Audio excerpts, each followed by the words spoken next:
Alors, premier exemple, exercice 9. Donc,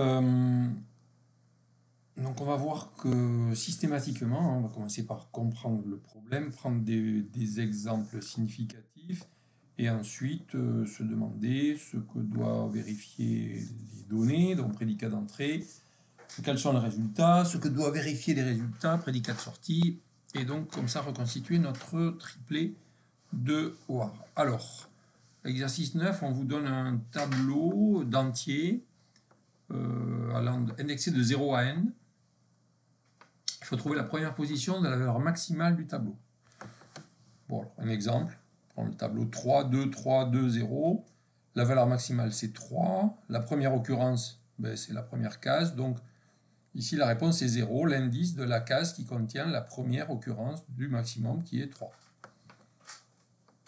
Bon, je me rends compte que si j'ai... Pour que ça marche, il faut quand même que j'ai une case. Si je veux calculer le maximum, il me faut une case. Donc, un tableau vide, ça ne marchera pas ici. Alors, une case, ça correspond, si on suit l'énoncé, ça correspond au cas où n égale 0. Un tableau qui commence à 0, qui finit en 0, il n'y a qu'une case. Et donc là, forcément, le résultat, ce sera toujours 0, il n'y a qu'une case, donc le maximum, il est là. Donc, n égale à 0, je me rends compte que c'est une valeur qui est admissible. Le problème a un sens. Donc, l'énoncé, ça va. On dit soit n positif ou nul, il n'y a pas de souci. Même pour n égale 0, on peut comprendre l'exercice. On s'occupe maintenant du résultat. Donc, le résultat, ça va être l'indice d'une case qui contient la première occurrence du max. Donc, je vais l'appeler end comme indice. Je vais le noter en minuscule parce que ça, c'est une variable du programme. C'est là-dedans qu'on va retrouver le résultat quand on aura écrit notre code. Alors, quelles sont les valeurs possibles pour cet indice? Eh bien, cet indice, il peut être compris entre 0, on l'a vu ici, on a vu deux exemples où la valeur c'était 0, et puis on pourrait très bien trouver, dans le cas où, par exemple, j'ai un tableau qui est strictement croissant, eh bien, le maximum, il serait la dernière case. Donc, on pourrait très bien avoir n égale n. Donc, voilà, on écrira ça dans le prédicat de sortie. N, le résultat, il est compris entre 0 et n inclus. Maintenant, on va essayer de...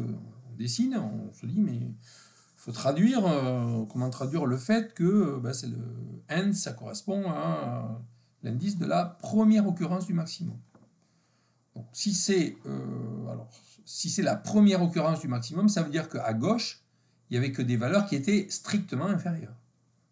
Et par contre, à droite, eh bien, on pourra retrouver peut-être ce maximum.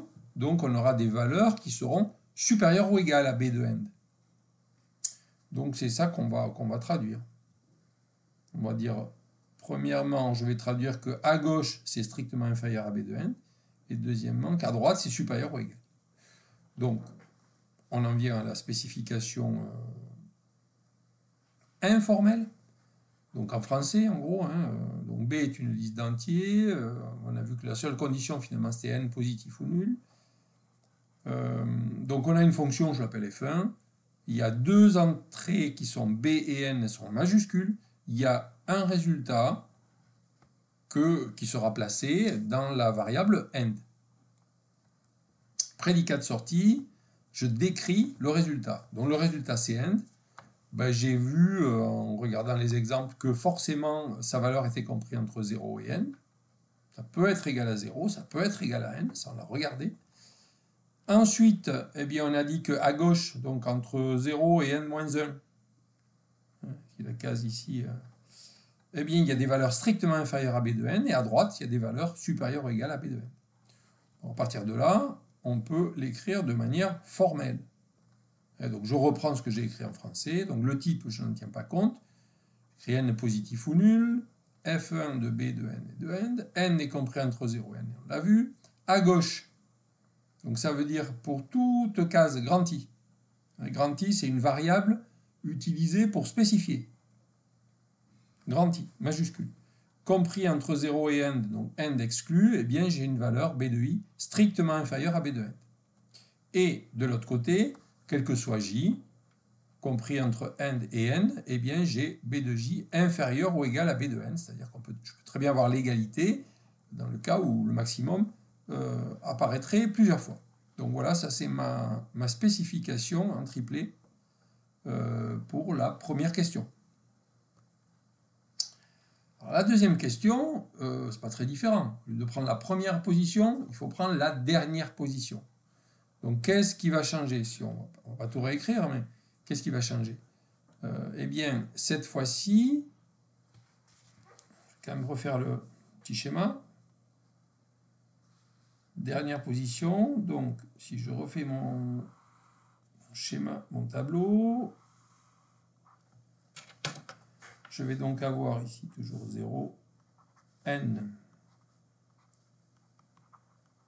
end. Donc je veux ici, toute cette partie-là, il faut que ce soit inférieur ou égal cette fois-ci à b de end.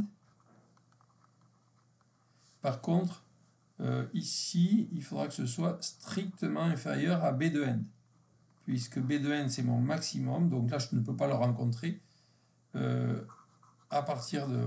Hein, ça c'est la dernière occurrence de mon maximum. Donc, du coup, voilà ce que ça change. Alors, au niveau de la spécification, ben, pas grand-chose. Hein.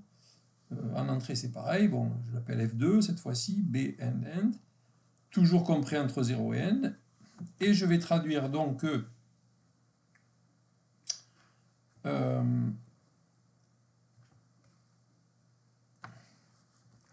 entre 0 et end, je suis inférieur ou égal à b de end. Alors attention, ici c'est inférieur ou égal. Par contre, si je suis à droite, je suis strictement inférieur. Donc, je corrige ici. C'est comme ça. Voilà. Donc, vous voyez, pas grosse modification, mais un peu quand même. Hein. Il y a des inférieurs qui deviennent inférieurs ou égaux. Et ça suffit à voilà, spécifier un autre exercice finalement. Alors, je vous répète, pour que ce soit bien clair, là on a spécifié des fonctions, c'est-à-dire qu'on ne sait toujours pas comment on va coder la fonction, ça viendra après. Là, on a juste, dans cet exercice, on a juste dit ce que devaient vérifier les données, ce que devaient vérifier les résultats, et puis on a écrit au milieu, on a donné un nom à la fonction en écrivant nos paramètres. On en est là. Donc on va continuer avec encore 2 ou 3 exercices dans la vidéo qui suit.